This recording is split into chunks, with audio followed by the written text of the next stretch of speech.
نابالغ لڑکے اور لڑکی کا کفن اس کا کیا حکم ہے؟ چنانچہ قریب البلوغ لڑکا ہو یا اسی طریقے سے قریب البلوغ کوئی لڑکی ہو جس کا جو انتقال ہو چکی ہو، تو چاہے لڑکا ہو چاہے لڑکی ہو، مرد ہو یا عورت ہو، لڑکا ہو یا لڑکی جو قریب البلوغ ہے تو مرد اور عورت ہی کی طرح یہ لڑکے اور لڑکیاں شمار کی جائیں گی۔ یعنی قریب البلوغ لڑکے کو مرد کی طرح 3 کپڑوں میں اور قریب البلوغ لڑکی کو عورت کی طرح 5 کپڑوں میں کفن دیا جائے گا۔ اور اگر اس میں کوئی بہت چھوٹے لڑکے اور لڑکی ہو تو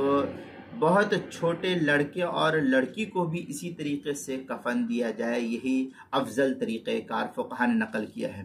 ہاں البتہ چھوٹے لڑکے کو 1 کپڑے میں اور لڑکی کو 2 کپڑے میں کفن دینا بھی جائز فقہا نے نقل کیا ہے، لیکن بہتر یہ ہے جس طریقے سے دیا جاتا ہے مرد کو 3 اور عورت کو 5، تو اس طریقے سے دینا یہ افضل عمل ہے۔ چنانچہ در مختار میں ہے والمراہق کالبالغ ومن لم یراہق ان کفن فی واحد جازا، اس طریقے کی عبارت در مختار میں ہے۔ آگے شامیہ میں ہے قال فی الزیلئی وادنا ما یکفن به الصبی الصغیر ثوب واحد، اس طریقے کی عبارت جو ہے کیا نام ہے فتاوی شامی جو زکریا بک ڈپو دیوبند کا ہندی نسخہ ہے اس کی تیسری صفحہ 99، بیروت کا چھپا ہوا نسخہ اس کی تیسری صفحہ 93 اور 94، بدائع الصنائع دوسری صفحہ 39، تحتاوی جو اشرفی بک ڈپو دیوبند کا ہندی نسخہ ہے اس کے صفحہ 575، فتاوی محمودیہ جو ڈھابل کا چھپا ہوا نسخہ اس کی 8ویں صفحہ 510، بہشتی زیور دوسرا حصہ صفحہ 56، کتاب المسائل